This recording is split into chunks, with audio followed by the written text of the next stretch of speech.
반갑습니다. 이상원 교수입니다. 오늘은 갈라디아서 강의 10번째 시간 제7장 바울이 구약성경에 호소하면서 복음을 변증하는 내용을 다루는 중에 있습니다. 오늘은 두 번째 시간으로서 에발산의 저주사건, 행하면 살리라는 말씀, 의인은 믿음으로 말미암아 살리라는 말씀을 다루고 이어서 결론을 내리도록 하겠습니다. 먼저 에발산의 저주사건을 다루는 3장 10절을 함께 고찰하도록 하겠습니다. 10절과 12절에서 바울이 인용한 성경 구절들은 짝을 이루는 것이기 때문에 이 두 구절을 같이 보겠습니다. 무릇 행위에 속한 자들은 무릇 율법 행위에 속한 자들은 저주 아래에 있나니 기록된 바 누구든지 율법책에 기록된 대로 모든 일을 항상 행하지 아니하는 자는 저주 아래에 있는 자라 하였습니다. 율법은 믿음에서 난 것이 아니니 율법을 행하는 자는 그 가운데서 살리라 하였느니라. 10절에 있는 인용문은 신명기 27장 26절을 인용한 것이고 12절은 레위기 18장 5절을 인용한 것입니다. 이 시점에서 바울이 구약성경을 인용하는 방식에 대하여 설명이 필요합니다. 신약시대에 이용할 수 있었던 구약성경에는 두 가지가 있었습니다. 하나는 마소라 본문이라 불리는 것으로서 히브리어로 기록된 것입니다. 다른 하나는 70인역이라고 불리는 것으로서 마소라 본문을 헬라어로 번역한 것입니다. 예수님이 주로 인용하신 구약성경은 70인역입니다. 그런데 이 본문에서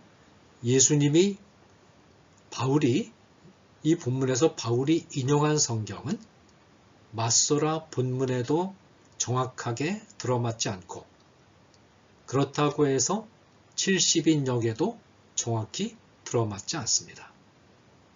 그러면 바울이 이처럼 부정확하게 인용한 본문은 진정성에 문제가 있지 않느냐라는 의문이 제기될 수 있습니다.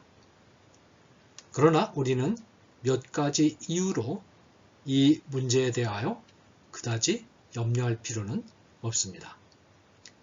첫째로 바울이 마소라 본문이나 70인역과 표현에 약간의 차이가 날 정도로 문장의 변화를 주고 있긴 하지만 내용의 핵심은 별다른 변화가 없습니다. 내용을 변질시킬 만큼 문장의 변화를 주지는 않습니다. 둘째로 바울이 자신의 논증을 뒷받침하기 위하여 구약의 본문을 인용할 때 구약성경의 내용을 새롭게 재해석하거나 새롭게 적용하는 경우가 있습니다. 그런데 바울 자신이 이미 성령의 감동을 받아서 성경을 기록한 성경 기록자이기 때문에 바울이 재해석하거나 새롭게 적용한 부분도 성령의 감동을 받아서 기록한 것으로 보아야 합니다. 이 과정에서 구약성경에 있는 내용과 비교해 볼 때 어법이나 표현이 약간 달라진 경우가 있는데 이렇게 달라진 어법이나 표현도 성령의 감동으로 이루어진 것으로 받아들여야 합니다. 그러므로 인용의 출처가 되고 있는 구약의 본문도 오류가 없는 말씀이요. 약간 달라진 신약의 인용문도 오류가 없는 하나님의 말씀입니다. 하나님의 특별한 계시를 받아서 전달하고 기록하는 임무를 하나님으로부터 부여받은 계시 기관으로서의 바울에게는 그럴 권한이 있습니다. 그러나 이 권한은 사도들 이후에 등장한 신학자들에게는 주어지지 않습니다. 이 점에 있어서 바울은 그 후에 등장한 기독교인이나 신학자들과는 다릅니다. 예를 들어서 어거스틴이나 칼빈과 같은 신학자들이 아무리 성경을 바르고 정확하게 해석하고 성경을 인용할 때 투박하게 표현된 성경 원문보다 더 유려한 문장을 사용했다 하더라도 그것은 성령의 영감을 받은 하나님의 말씀이 될 수가 없고 결코 성경 말씀 그 자체의 권위를 능가할 수 없습니다. 이제 바울이 인용한 구약의 본문들을 살펴보기로 하겠습니다. 10절은 이렇게 되어 있습니다. 무릇 율법 행위에 속한 자들은 저주 아래에 있나니 기록된 바 누구든지 율법 책에 기록된 대로 모든 일을 항상 행하지 아니하는 자는 저주 아래에 있는 자라 하였습니다. 이 본문은 신명기 27장 26절을 인용한 것입니다. 이 율법의 말씀을 실행하지 아니하는 자는 저주를 받을 것이라 할 것이요 모든 백성은 아멘 할지니라. 신명기의 본문은 모세가 이스라엘의 12지파를 반씩 나누어서 반은 그리심산에 세워 축복을 선언하게 하고 나머지 반은 예발산에 세워서 저주를 선언하게 한 일을 기록하고 있는 문장입니다. 모세는 여기서 12가지 저주를 선언하는데 인용문은 이 12가지 저주 가운데 마지막 저주로서 앞선 11가지 저주를 요약 정리한 것입니다. 12가지 저주는 12가지 율법의 명령을 말한 뒤에 이 율법 조항들을 지키지 않으면 저주를 받는다는 내용으로 되어 있습니다. 유대주의자들은 바로 이 구절을 근거로 해서 율법을 지키지 않으면 저주에 떨어지기 때문에 저주에 떨어지지 않기 위해서라도 율법을 반드시 지켜야 한다고 주장했습니다. 바울의 인용문은 모든 일을 항상 행하지 않으면 저주에 들어간다고 되어 있습니다. 여기서 신명기의 본문과 바울의 인용문에 약간의 차이가 납니다. 신명기의 이 율법의 말씀이 바울의 인용문에는 모든 일로 표현이 바뀌고 있습니다. 신명기의 말씀은 이전에 등장한 11가지 명령을 어겼을 경우에 찾아오는 저주를 요약한 것이기 때문에 이 율법의 일에는 12가지가 다 포함됩니다. 이 말은 모세의 율법의 조항들이 다 포함된다는 뜻입니다. 이것을 바울은 모든 일이라고 표현했는데 이 표현도 모세의 율법 조항들 전체를 가리키는 표현이므로 뜻은 동일합니다. 그런데 바울은 신명기 본문에는 없는 단어 하나를 덧붙이는데 그것은 항상이라는 단어입니다. 율법의 모든 조항을 지키되 꾸준히 어느 한순간도 예외 없이 항상 지켜야만 비로소 율법의 저주를 면할 수 있다는 것입니다. 그렇지 않으면 율법의 저주 아래 들어가야 한다는 것입니다. 바울은 신명기의 본문을 읽으면서 신명기의 본문 안에 항상이라는 단어를 덧붙이면 신명기의 본문을 더 정확히 이해할 수 있다고 보고 이 단어를 덧붙인 것입니다. 바울은 모든 율법의 말씀을 항상 지키지 않으면 저주를 받는다는 신명기의 말씀을 인용하면서 무릇 율법 행위에 속한 자들은 저주 아래에 있나니라고 결론을 내립니다. 율법 행위에 속한 자들이란 율법을 행함으로써 의롭다함을 받고자 하는 자들을 가리킵니다. 여기서 바울이 말하고자 하는 것은 인간이 모든 율법을 항상 지키는 것은 불가능한 일이기 때문에 율법을 행함으로써 의롭다함을 받고자 하는 자는 필연적으로 저주 아래에 들어간다는 것입니다. 자, 그 다음에 행하면 살리라는 구약 레위기 18장 5절의 말씀을 인용하면서 이신층의 복음을 논증하는, 변호하는 바울의 말씀 3장 12절을 살펴보겠습니다. 12절에서 바울은 율법은 믿음에서 난 것이 아니니 라고 말합니다. 율법은 율법을 행하는 것을 뜻하고 믿음은 그리스도를 믿는 것을 뜻합니다. 아니니 라는 말은 다르다, 조화될 수 없다 라는 뜻입니다. 이 말은 율법을 행함으로써 의롭다함을 받는 길과 그리스도를 믿음으로써 의롭다함을 받는 길이 결코 조화될 수 없다는 뜻입니다. 그리고 나서 바울은 레위기 18장 5절을 인용합니다.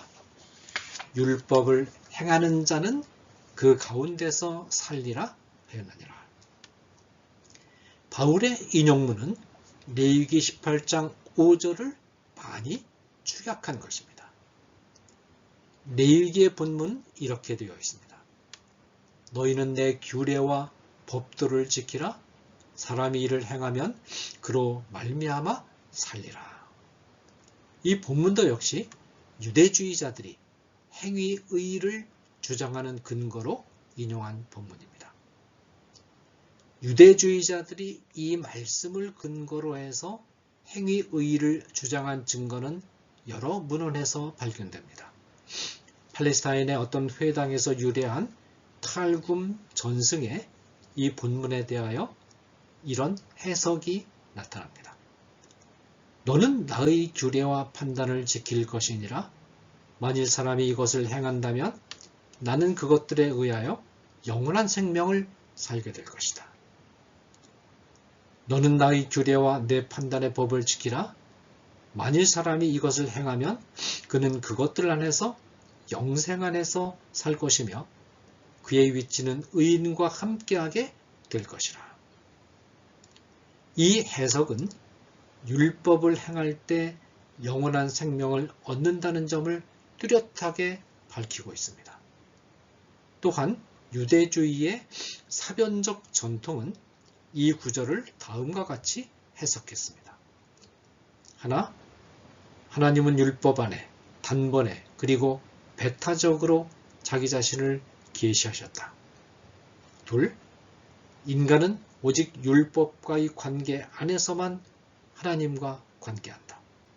셋, 율법은 인간에게 해야 할 일과 해서는 안 될 일이 무엇인가를 보여주는데 율법에 순종하면 하나님의 인정과 의와 생명을 얻고 하나님의 미래에서 분깃을 얻는다. 이 해석도 역시 율법을 행하면 의와 영생을 얻는 것으로 되어 있습니다. 따라서 10절의 인용문과 12절의 인용문을 문자 그대로 연결하면 율법을 지키지 않으면 저주를 받고 율법을 지키면 산다라는 원리가 나옵니다.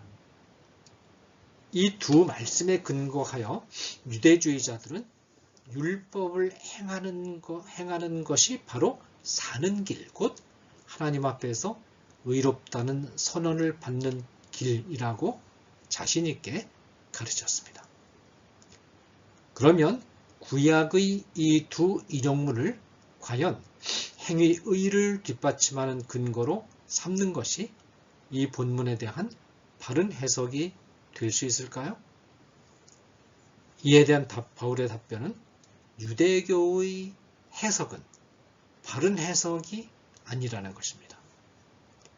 유대주의자들은 이 두 본문을 모세의 율법이 주어지던 당시의 상황이라는 보다 큰 문맥 안에서 보지 않고 지나치게 이 본문 자체에만 치중하여 해석하는 잘못을 범했습니다. 우리는 신명기와 레위기, 나아가서는 모세의 율법 전체가 어떤 문맥 안에서 주어진 것인가를 항상 유념해야 합니다. 모세의 율법 전체는 이미 하나님의 은혜로 하나님의 백성이 된 자들에게 주어진 명령입니다. 하나님은 율법을 주시기 전에 출애굽기 20장 2절에서 나는 너를 애굽 땅 종되었던 집에서 인도하여 낸 내 하나님 여호와니라 라는 선언을 하시고 난 이후에 출애굽기 20장 3절부터 비로소 율법을 주십니다. 이 선언은 율법을 듣는 백성들을 향하여 두 가지를 선언하고 있는데, 첫째는 이들이 하나님이 애굽에서 이끌어낸 자들이라는 것이고, 둘째는 따라서 하나님은 이들의 여호와라는 것입니다. 이 두 말씀은 이들이 이미 하나님의 백성이 되었음을 선포하는 것입니다. 모든 모세의 율법은 반드시 이 선언의 터전 위에서 해석되어야 합니다.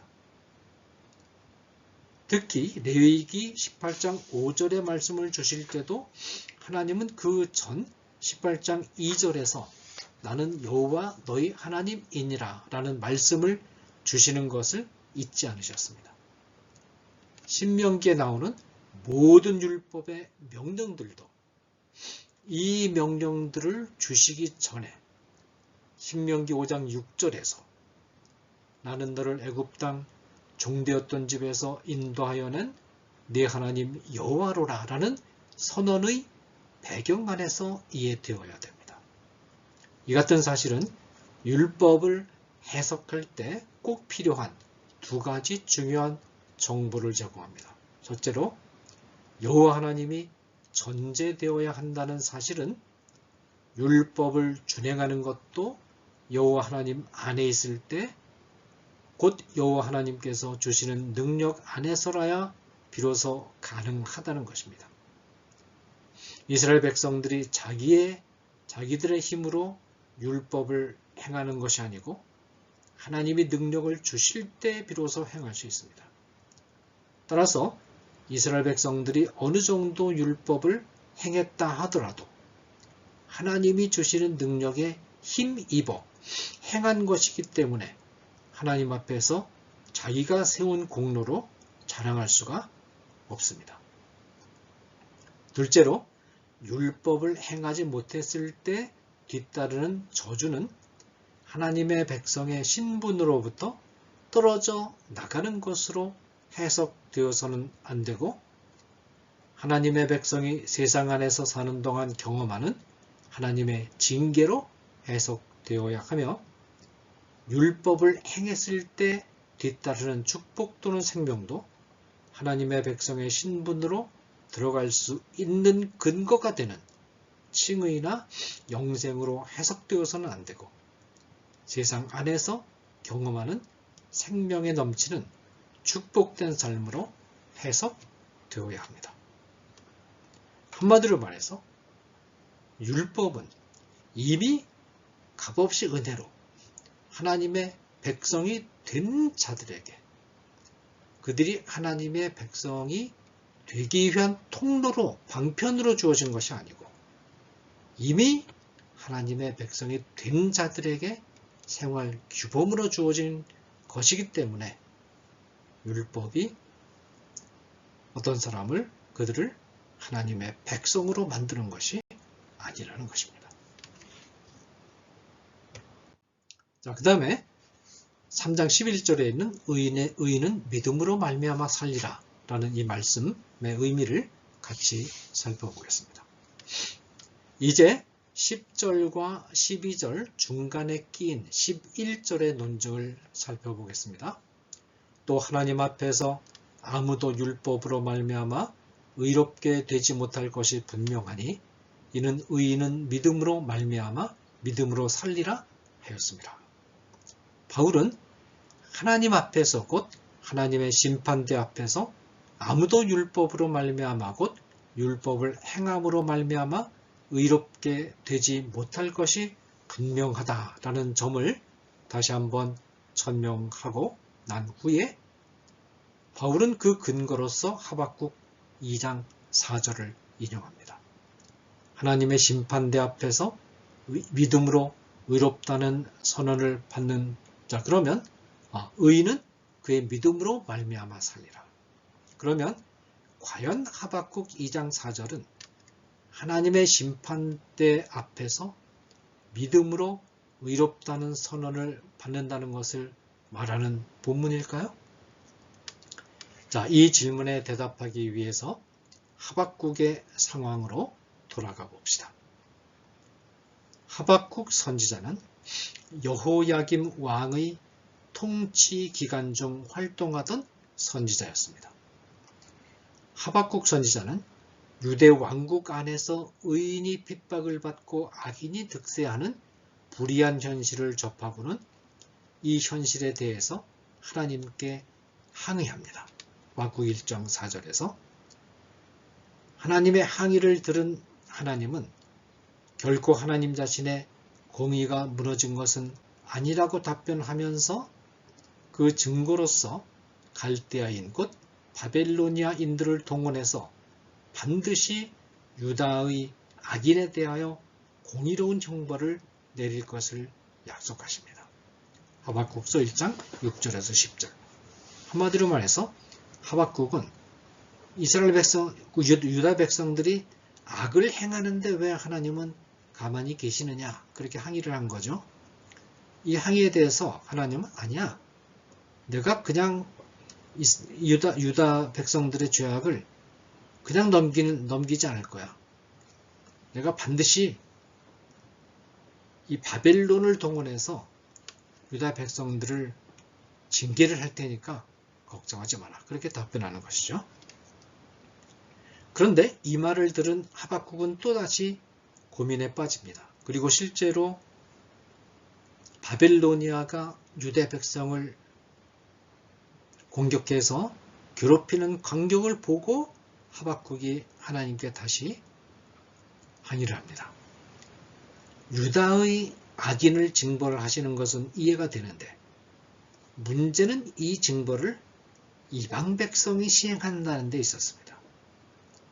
하박국 선지자는 하나님의 백성이 아무리 악하다 하더라도 이방 백성과 비교할 때는 그래도 하나님의 백성이 도덕적으로 나은 것이 분명한데 더 불의한 이방 백성이 덜 불의한 하나님의 백성을 벌하는 것도 불의한 일이라고 생각한 것입니다. 따라서 하박국은 다시 하나님께 항의합니다. 하박국서 1장 13절 17절. 이 항의를 들은 하나님은 하나님의 백성에게 악을 행한 이방 백성도 공정하게 심판을 받을 것임을 약속함으로써 하박국 선지자의 의문을 풀어줍니다. 이처럼 하박국은 이 세상 안에서 하나님이 반드시 공정하고도 추상과 같은 심판을 시행하신다는 약속으로 가득 찬 심판의 책입니다.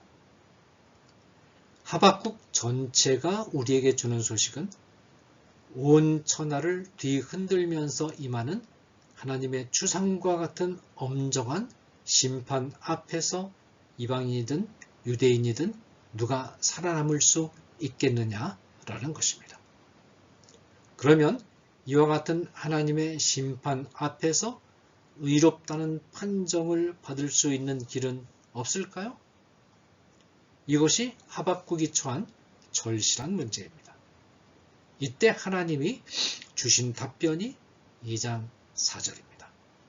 의인은 그의 믿음으로 말미암아 살리라. 누구를 향한 믿음입니까? 하나님을 향한 믿음이며 하박국 3장 2절이 보여주는 것처럼 하나님의 긍휼에 대한 믿음입니다. 하나님이 긍휼히 여기는 분이심을 믿고 그를 신뢰하고 의탁할 때 그 하나님이 그의 능력으로 붙들어 주실 것을 믿는 믿음이 있을 때 심판의 때를 넘길 수 있다는 것이며, 이 믿음만 있으면 하나님의 심판이 임해서 포도나무의 열매가 없어지고 감람나무의 소출이 없어지고 밭에 식물이 없어지고 외양간에 소가 없어져도 소망이 있다는 것입니다. 포도나무에 열매가 없고 감람나무에 소출이 없고 밭에 식물이 없고 외양간에 소가 없는 풍경은 인간적으로 의지할 것이 전혀 없는 절망적인 상황을 묘사합니다. 이런 절망적인 상황 속에서 하나님의 심판을 피할 길은 하나님의 긍휼을 믿는 길밖에 없다라는 것이 하박국 2장 4절의 뜻입니다. 이제 3장 14절, 13절 결론입니다. 지금까지의 논증을 통해서 구약성경이 율법을 행함으로써 의롭다함을 받는 길을 지원하지 않고 그리스도를 믿음으로 의롭다는 선언을 받는 길을 지원하고 있다는 것을 충분히 논증했다고 판단한 바울은 13절에서 논의를 한 단계 더 발전시키면서 유대주의자들의 행위의의 주장에 쐐기를 박습니다. 그리스도께서 우리를 위하여 저주를 받은 바 되사 율법의 저주에서 우리를 속량하셨으니 기록된 바 나무에 달린 자마다 저주 아래에 있는 자라 하였습니다. 여기서도 역시 바울은 구약성경을 인용합니다. 바울이 인용한 성경은 신명기 21장 23절입니다. 그 시체를 나무 위에 두지 말고 밤새도록 나무에 두지 말고 그날에 장사하여 네 하나님 여호와께서 네게 기업으로 주시는 땅을 더럽히지 말라. 나무에 달린 자는 하나님께 저주를 받았음이니라. 구약시대에는 사형에 해당하는 율법조항을 범한 자는 사형을 시행한 뒤에 죽으면 나무에 매달아서 공적인 증거로 삼았습니다. 바울은 신명기의 본문을 인용하면서 바로 메시아가 나무에 달려서 저주를 받았다고 말합니다. 바울의 말은 유대주의자들과 완전히 결별할 뜻을 밝힌 것입니다. 왜냐하면 메시아가 범죄자가 되어서 저주를 받는다 하는 생각은 유대주의자들이 결코 받아들일 수 없는 말이었기 때문입니다.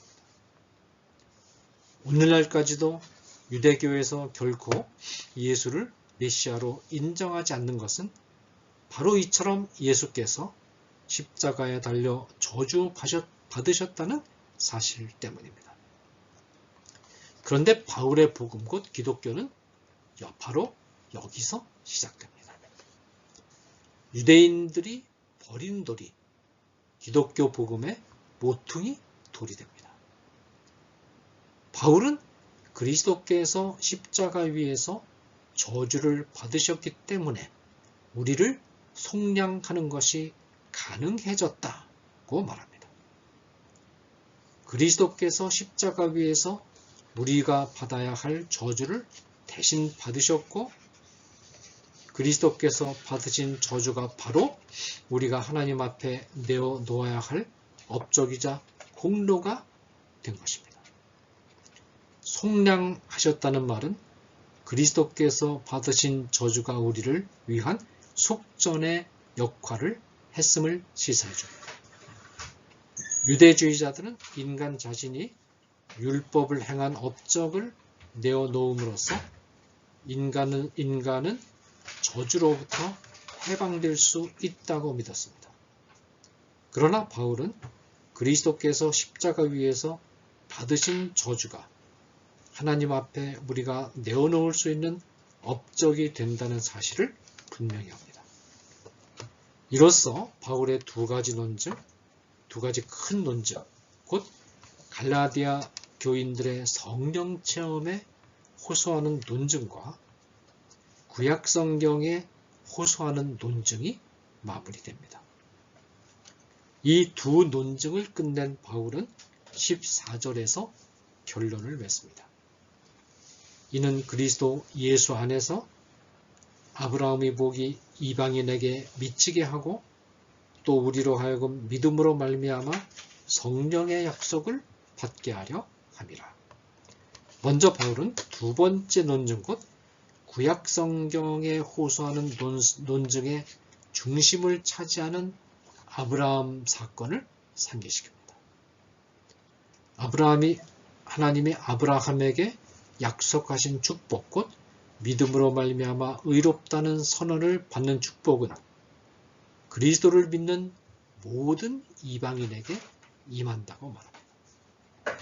이어서 바울은 첫 번째 논증 곧 성령 체험에 호소하는 논증을 상기시키면서 그리스도를 믿는 믿음을 통하여 성령의 약속을 받는다는 사실을 재확인합니다.